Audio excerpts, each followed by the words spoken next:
दोस्तों, क्या आपको पता है बिस्किट्स को हिंदू धर्म के लोग खाने से दूर भागते थे? पर क्यों, ये तो हम आगे जानेंगे। लेकिन पार्ले जी ने आने के बाद लोगों की मानसिकता को बदला और अब यह हम सभी के दिलों पर राज करता है। तो दोस्तों, सुबह की चाय से लेकर ऑफिस की गॉसिप्स तक हर कदम पर हमारा साथ देने वाले इस बिस्किट ब्रांड को कैसे एक गरीब टेलर ने बनाया, आज के इस वीडियो में हम सब कुछ डिटेल में जानने वाले हैं। और हाँ, हम यह भी जानेंगे कि कैसे पार्ले ने अपना सीक्रेट फॉर्मूला सभी को बांट दिया और किस तरह इस ब्रांड ने करीब 25 सालों तक अपने बिस्किट के पैकेट का रेट 1 रुपए भी नहीं बढ़ाया।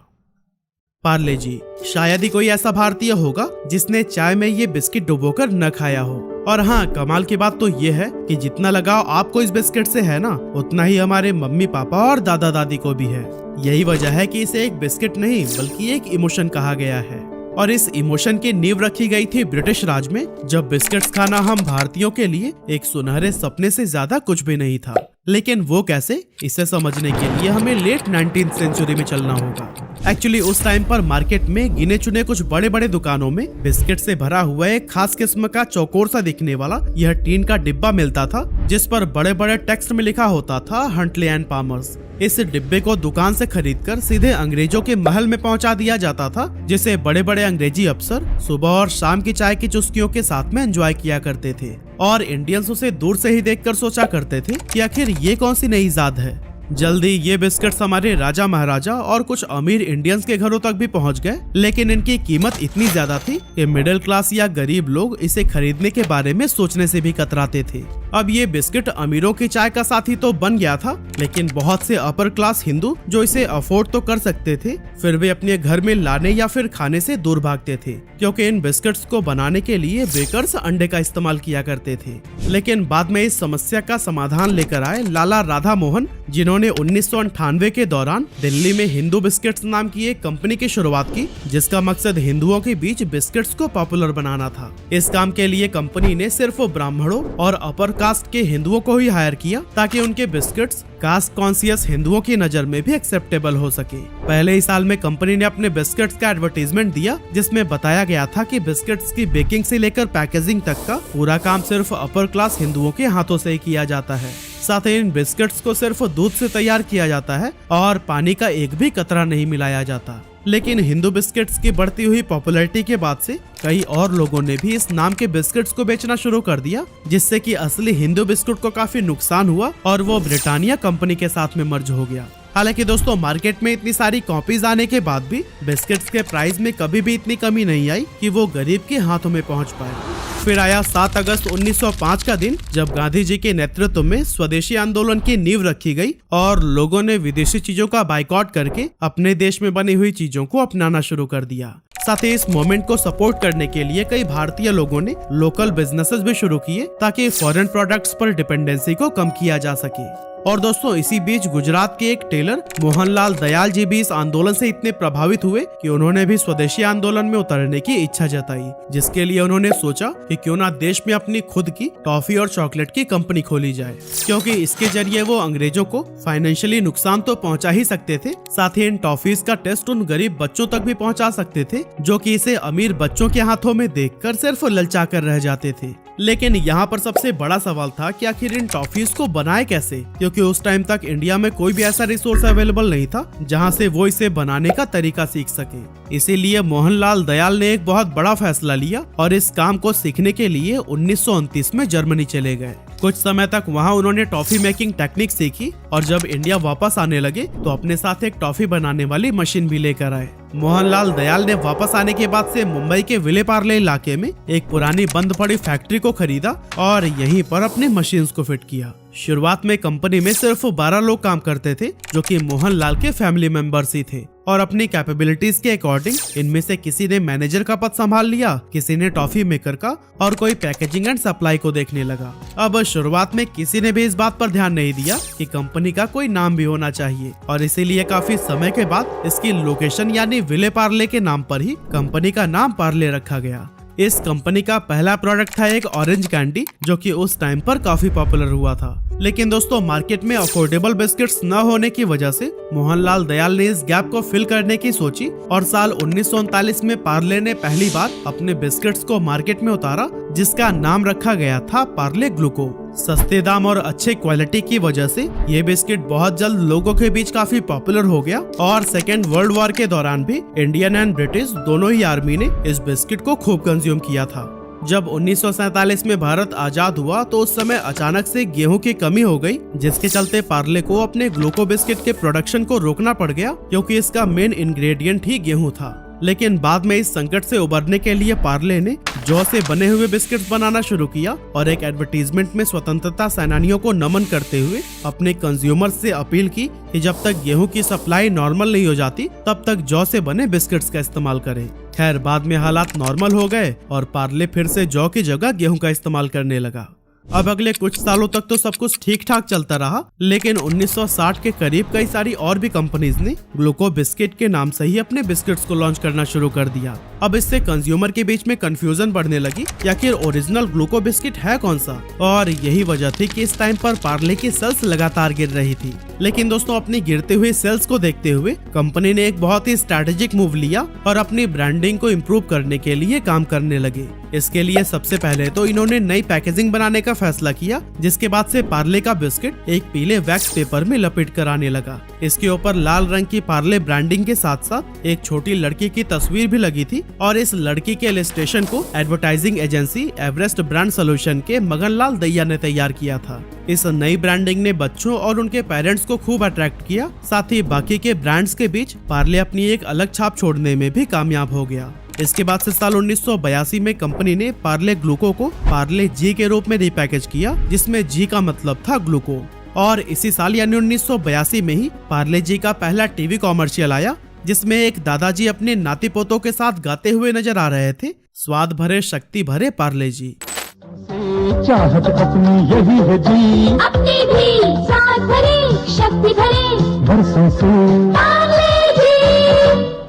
इसके बाद से 1998 में पार्ले जी को शक्तिमान के रूप में ब्रांड एंडोर्सर मिला, और अगर आप 90s के किड हैं तो फिर ये बताने की जरूरत ही नहीं कि बच्चों के बीच शक्तिमान कितना ज्यादा पॉपुलर था। ऐसे में अपने फेवरेट सुपर हीरो शक्तिमान की वजह से बच्चों में पार्ले जी खूब पसंद किया जाने लगा। इसके बाद से जी मने जीनियस, हिंदुस्तान की ताकत, रोको मत टोको मत जैसी टैगलाइन ने पार्ले जी को हमेशा चर्चे में बना कर रखा। अब दोस्तों, आज के टाइम पर पार्ले का एक बहुत बड़ा पोर्टफोलियो है, जिसके अंडर कई तरह के बिस्किट्स, कैंडीज और नमकीन आते हैं। और काफी सारे लोगों को लगता है कि बिस्लरी, बेली, फ्रूटी और एप्पल फिज भी पार्ले के ही अंडर आता है। लेकिन क्या सच में ऐसा है? अब इसे समझने के लिए पहले हमें मोहनलाल जी के परिवार को एक बार देखना होगा। एक्चुअली मोहनलाल जी के 5 बेटे थे, जिनमें से बड़े बेटे जयंती लाल चौहान ने पारिवारिक बिजनेस से अलग होने का फैसला किया और उन्होंने पार्ले एग्रो की शुरुआत की। और आज बेली, फ्रूटी और एप्पी फिज जैसे पॉपुलर प्रोडक्ट्स इसी कंपनी के अंडर आते हैं। 1970s के दौरान जयंती लाल चौहान ने अपने इस बिजनेस को अपने 2 बेटों प्रकाश चौहान और रमेश चौहान में स्प्लिट कर दिया था, जिसके बाद से पार्ले एग्रो प्रकाश चौहान के हाथों में आ गई और रमेश चौहान के अंडर बिस्लरी ब्रांड आता है। इस तरह से जयंती लाल चौहान के परिवार से अलग होने के बाद पार्ले प्रोडक्ट्स के मालिक बने मोहनलाल जी के 4 बेटे मानिकलाल, पीताम्बर, नरोत्तम और कांतिलाल चौहान। अब दोस्तों, शुरुआत में तो पार्ले अपने सस्ते और अच्छी क्वालिटी की वजह से बिस्किट मार्केट को पूरी तरह से डोमिनेट कर रहा था, लेकिन हैरानी की बात तो यह है कि करंट सिनारियो में भी पार्ले का इंडिया में 40% से ज्यादा मार्केट शेयर है, जो कि किसी भी बिस्किट ब्रांड में सबसे ज्यादा है। ऐसे में यह जानना काफी इंटरेस्टिंग है कि करीब 100 साल बाद भी मार्केट को डोमिनेट करने के लिए पार्ले ने कौन कौन से टैक्टिक्स को अपनाया। तो दोस्तों, असल में कंपनी के पास पार्ले जी के रूप में एक हीरो प्रोडक्ट तो है ही, लेकिन इसमें मिली भारी सफलता के बावजूद कभी भी ये हाथ पर हाथ रखकर नहीं बैठे। कंपनी ने बहुत पहले ही मार्केट पर रिसर्च करके लोगों की पसंद और नापसंद को समझना शुरू कर दिया था। जब इन्होंने अपने पार्ले ग्लूको बिस्किट को लॉन्च किया था तो उसी दौरान उन्हें एहसास हो गया था कि जरूरी नहीं है कि मीठी चाय के साथ हर किसी को मीठे बिस्किट से पसंद आए, बल्कि काफी सारे लोग चाय से नमकीन खाना पसंद करते हैं। इसीलिए 1938 में पार्ले ने मोनाको बिस्किट को भी लॉन्च कर दिया था। बच्चों और यंगस्टर्स को अट्रैक्ट करने के लिए 1956 में कंपनी ने पार्ले चीजलिंग्स को भी लॉन्च किया था, जो कि एक बहुत यूनिक प्रोडक्ट था और इसके छोटे छोटे स्क्वायर शेप वाले नमकीन उस टाइम पर खूब पॉपुलर हुए थे। इसके बाद से 1963 में पार्ले अपनी टॉफी लेकर आया किस्मी, जिसे आप में से भी काफी सारे लोगों ने खाया ही होगा। 1966 में पार्ले ने पॉपिंस को लॉन्च किया, जिसकी रंग बिरंगी कैंडीज बच्चों के बीच खूब पसंद की गई।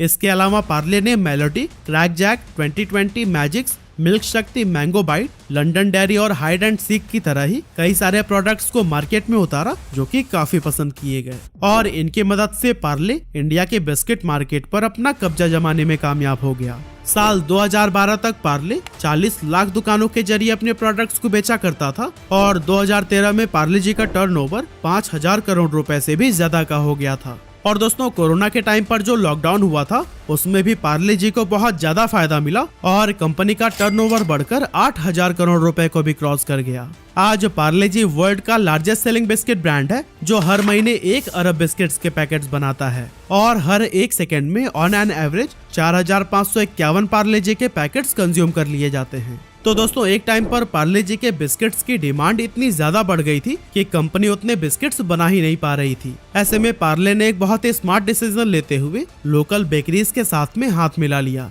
इसके बाद से कंपनी ने उन बेकरीज को अपने बिस्किट्स का सीक्रेट फार्मूला दे दिया, जिसकी वजह से बिस्किट्स की बेकिंग को लेकर कंपनी से लोड तो कम हुआ ही, साथ ही ऑटोमेटिकली एक स्ट्रॉन्ग सप्लाई चेन भी क्रिएट हो गई, क्योंकि जिस दुकान से पार्ले बिस्किट्स खत्म होते थे वहां उनके नियरेस्ट बेकरी से तुरंत ही नए पैकेट्स पहुंचा दिए जाते थे।